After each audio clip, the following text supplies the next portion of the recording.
Hey guys, welcome back. I know it has been an extremely long week. This is the first time in 30 years that Easter, Ramadan, and Passover has been in the same month. So happy, I guess, holidays to everyone who participates, who believes in, or, regardless of your religion. But I hope that this week has been smooth and as I said, I know it's been long for a few, definitely long for me, but I will go ahead and get back into some prompts and answering some prompts based off some situationships.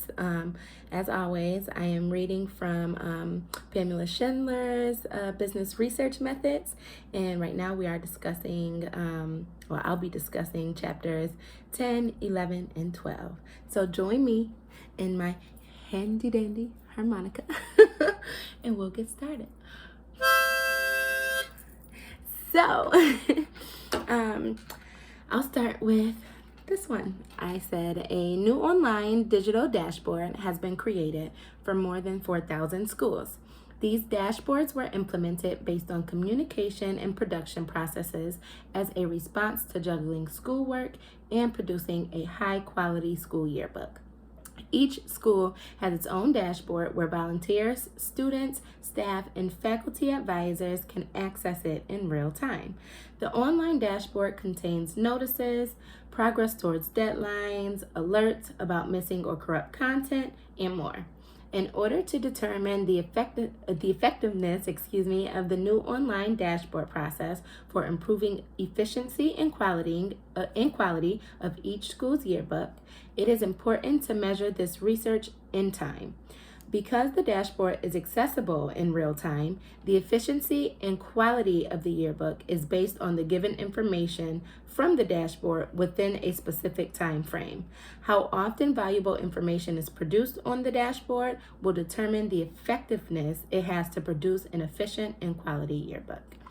So, in other words, obviously, if the dashboard gives enough information, and not just enough information, but good information within a specific time frame, those students or whoever's responsible of creating that yearbook would definitely be capable of producing a quality yearbook as long as that quality information is given within a good time frame or enough time frame in order to actually put the yearbook together. And so that will be my response.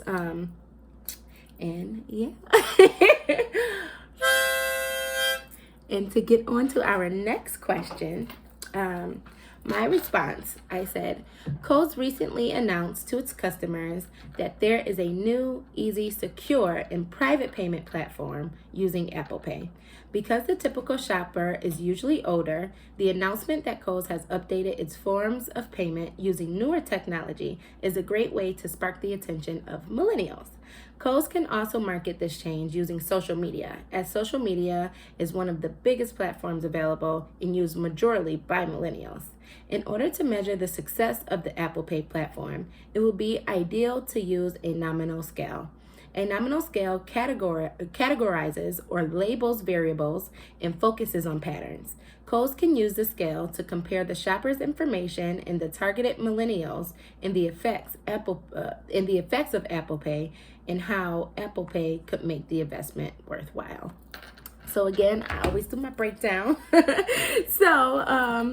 Using that nominal scale, it will allow Kohl's to compare the data that it has on its millennials or the targeted millennials, because that's who they're trying to see whether or not Apple Pay, they'll benefit from using Apple Pay, and how the investment will kind of coincide, if that makes sense. So using that nominal scale, it will show, patterns, and by using the labels and saying, the millennials specifically came to Kohl's and bought this amount of products or products worth this amount of money because they had access to Apple Pay. So again, I hope that was a good way to break it down. That's the way that I understood it, and I hope you're getting that by my explanation as well. And so, and last but not least, I said, a study has showed that 20% of college students and 20% of professionals have used or are using performing enhancing and cognitive enhancing drugs, even after users reported side effects such as headaches, jitteriness, anxiety, and sleeplessness. Such side effects did not discourage the use of these drugs. In order to assess whether employees in a firm or university were using so-called smart drugs to enhance their ability to work harder, longer, or smarter, I would use a questionnaire or a survey as my measurement instrument. Specifically, I would allow the questionnaire or survey to be anonymous, as most people would probably not feel comfortable answering questions in relation to using enhancement drugs in the workplace or academic field. My questions would be straightforward, such as, have you used these type of drugs? Did you experience side effects? And did these drugs enhance your cognitive and or performance ability? So again, my little breakdown. Obviously, questionnaire survey is the best route to go. Using an interview, it's like having that, but it's having that one-on-one, even in groups. People are not comfortable with answering questions such as, are you using drugs to enhance your ability to perform?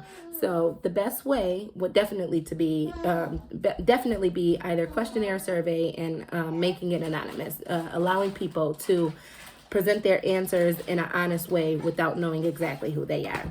So I hope you enjoyed this week. Again, happy holidays, I guess. I don't really know what to say, but I hope my understanding of these prompts and of these specific situations, I was able to answer that in the form of how I understood it. The baby's here today. But yeah, everyone have a great rest of your week. And again, Pamela Schindler, Business Research Methods. And this week was chapter 10 through 12. Enjoy. Thank you. And we're out.